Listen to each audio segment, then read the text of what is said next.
Voilà, on reprend. Donc j'ai dit voilà, votre matrice associée à la base B, BB, ça veut dire B.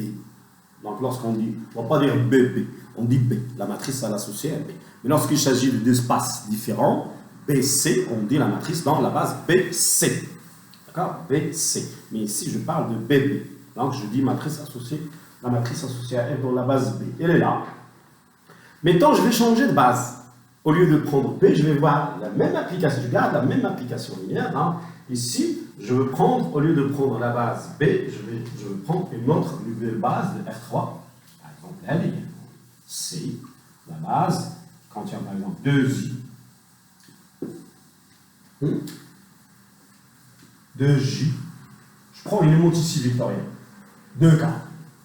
Ben, pour faciliter vraiment le travail, juste je change de base, voilà, je prends une autre base, c'est une base, ça aussi c'est une base. Hein.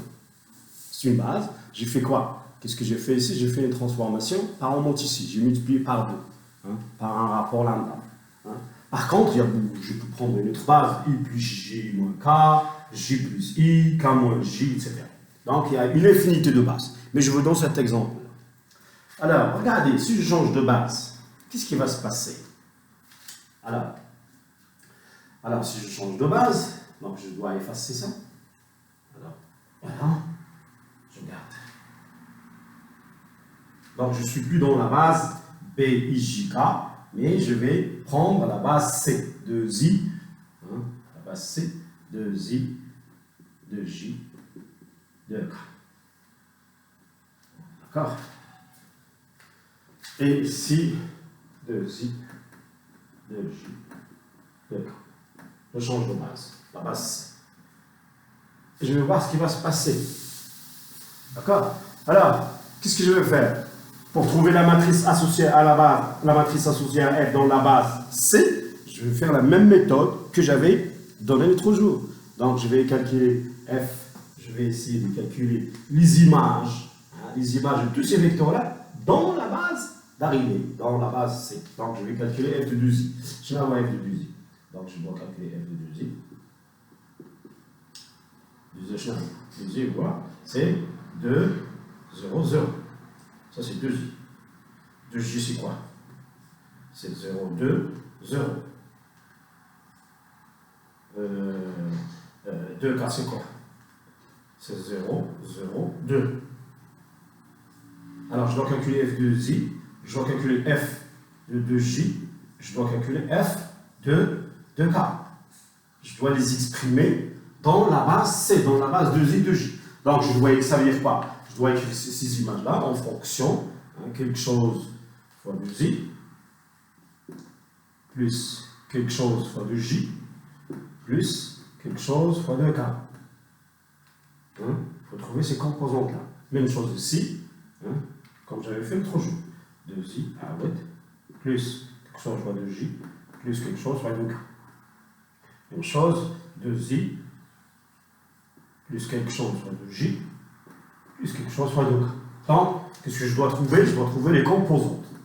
Et ces composantes-là qui vont représenter ma matrice. Alors, f de 2i, ça veut dire f de 2, 0, 0. X, c'est 2. Hein? Dans ce cas-là, x, c'est 2. D'accord? Donc, je vais avoir quoi? F de 2i. On remplace ici. X, c'est 2. Le reste, c'est 0. 2 fois 2, c'est 4. Et c'est 0, 0. Donc, 4. C'est ça. 4.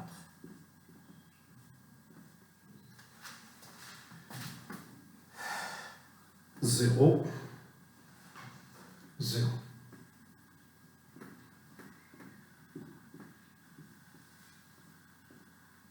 Ça, c'est les vecteurs, ça.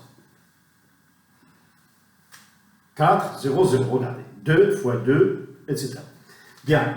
F de 2j. F de 2j, ça veut dire je dois calculer l'image de j. 2j, c'est quoi? C'est 0, 2, 0. Je remplace y par 0. Je vais avoir...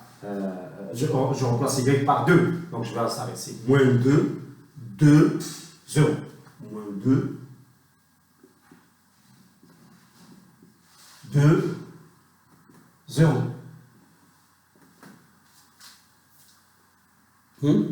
Alors, je vais calculer f de 2k. F, l'image de K, c'est l'image de F de 0, 0, 2. Donc je remplace Z par 2. Donc je vais avoir ici 0, 2 et 4. 0, 2 et enfin 4. Alors regardez, maintenant, qu'est-ce que j'ai fait? Dans la base, la nouvelle base C, j'ai ici d'exprimer les images des vecteurs C, dans la base d'arrivée, les liesses C, c'est pas ça, c'est C. Donc j'ai essayé d'exprimer ça. Et maintenant, je peux retirer ma matrice. Excusez-moi, je vais effacer ça pour trouver un peu de place.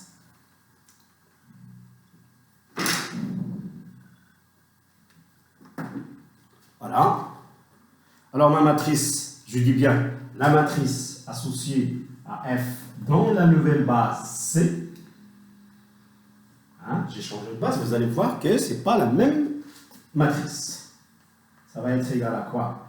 Alors, comme j'avais dit l'autre jour, on prend les vecteurs, les composants des vecteurs F de 2i, je les mets dans la verticale, la première colonne. Donc je vais avoir ici 4, 0, 0. Même chose, je prends ça, moins 2, 2, 0. Même chose, je prends celui-là, 0, 1, 2, 4. Voilà, la matrice, ça c'est la matrice associée à l'application F dans la nouvelle base C. Donc vous voyez très bien que la matrice, la première matrice que j'avais donnée dans la base IJK, c'est pas comme la matrice dans la base C. Donc si on change de base, la matrice change. Faites attention à ça. Si on change de base, la matrice change. Comment calculer cette matrice? Il suffit de suivre un peu la technique que j'avais donnée, ça veut dire cette technique-là. D'accord? Vous voyez ici, regardez. Donc pourquoi j'ai dit l'autre jour, attention d'aller directement tirer la matrice à partir de là? Parce que je tire la matrice à partir de là, c'est dans les bases canoniques. Ça marche dans le cas où on vous demande la matrice dans la base canonique. Mais si on vous donne une base quelconque, faites attention. Il faut faire ce travail. Je répète, si on vous donne une base différente de la base canonique, il faut faire ce travail. Et si on vous donne la base canonique, vous pouvez aller directement dans l'application linéaire et dire 2, 2, 0, 0, moins 1, 1, 0, 1, 0, 1, 2. D'accord? 0, 1, 2. Donc, remarquez, une chose très importante ici, c'est que, qu'est-ce que j'ai fait dans la base ici? Je multiplie tous les vecteurs par 2. Donc, c'est comme j'ai fait une homothétie vectorielle. Donc, regardez, même la matrice dans la base C, il va être, j'ai multiplié la matrice fois 2. J'avais tout à l'heure ici 2, 0, 0, donc je multiplie par 2, par 2. Tu vois, voilà. La première matrice, je la multiplie par 2, ça me donne la matrice, parce que je multiplie ici par 2. Mais j'ai dit, je peux vous donner une base quelconque. Attention, ça c'est une base facile. Je peux vous donner une base un peu compliquée, un peu difficile, qui est un peu spéciale. D'accord? Mais vous en foutez, faites la méthode, suivez votre méthode, et vous allez trouver bien sûr la matrice associée à R dans la nouvelle base. Très bien. Alors maintenant, je vais parler de passage. Passage. D'accord? Passage. Le passage, qu'est-ce que j'ai fait? Qu'est-ce que je viens de faire maintenant? Qu'est-ce que vous avez remarqué? Nous étions dans un espace E, avec une base B. D'accord? Et bien sûr, on a passé vers le même espace E, avec une nouvelle base C. D'accord? On a changé de base. On a passé, le mot passé, on a passé d'une base à une autre base. On a passé de B à C. Donc, avec le passage, ce passage-là, on peut lui donner une matrice qu'on appelle une matrice de passage. Cette matrice de passage-là, c'est elle qui va, bien sûr, qui va un peu faire comme la tournante, hein, même de la matrice. Ça veut dire, si vous aviez une matrice ici associée à F, à une application F, associée à une application F, l'application F, elle ne change pas. Hein. C'est la même application. Si vous aviez une matrice associée à F dans la base B, passez à la matrice associée à F dans la base C, donc vous passez à travers un passeport. Vous passez à travers un passeport, via un passeport. Le passeport là, c'est une matrice que qu'on va déterminer ensemble. Je vais vous montrer comment calculer ce passeport-là, comment trouver ce passeport-là pour passer d'une base à une base. Dans le même, bien sûr, on garde le même espace E1. On change juste la base. Donc, on change la base avec une matrice de passage P. D'accord? Donc, on va chercher la matrice P. On va la chercher. Donc, je fasse. Matrice de passage.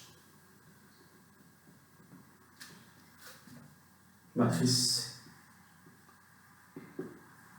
de passage d'une base B, d'un espace E, vers la base C de même espace B. Alors, chose importante, très importante. Chose importante ici, c'est que lorsqu'on parle d'une matrice de passage, on parle d'un changement de passage d'une base à une autre base dans le même espace. On reste dans le même espace, s'il vous plaît. C'est dans le même espace. On ne peut pas parler d'un passage d'un espace d'une base de R4 vers une base de R5. Non, on ne parle pas de ce passage. On parle d'un passage d'une base de même espace. Hein.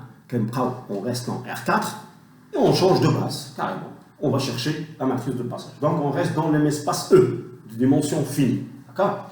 Donc, on reste dans l'espace E de dimension finie. Donc, alors maintenant, comment on va déterminer, comment maintenant, je vais vous montrer la technique pratique, hein, comment trouver votre matrice P. Je vais vous montrer la technique. C'est une technique facile. C'est une technique facile pour trouver la matrice de passage P. Hein? Matrice de passage ici. Matrice de passage, excusez. Matrice de passage. Vous voyez que vous allez voir que c'est une technique qui n'est pas difficile. Il suffit juste de respecter les procédures, de suivre bien la procédure carrément, tranquillement. Et vous allez trouver votre matrice de passage. Une fois votre matrice de passage est trouvée, sûrement vous allez résoudre les autres exercices. Ça veut dire changement de matrice d'une base à une autre base en utilisant P. Et si bien sûr vous ratez votre P, vous allez avoir des problèmes bien sûr dans l'exercice qui s'en vient après. Alors maintenant, je vais vous montrer la technique de passage. La technique de passage. D'accord? Alors, je coupe encore la vidéo.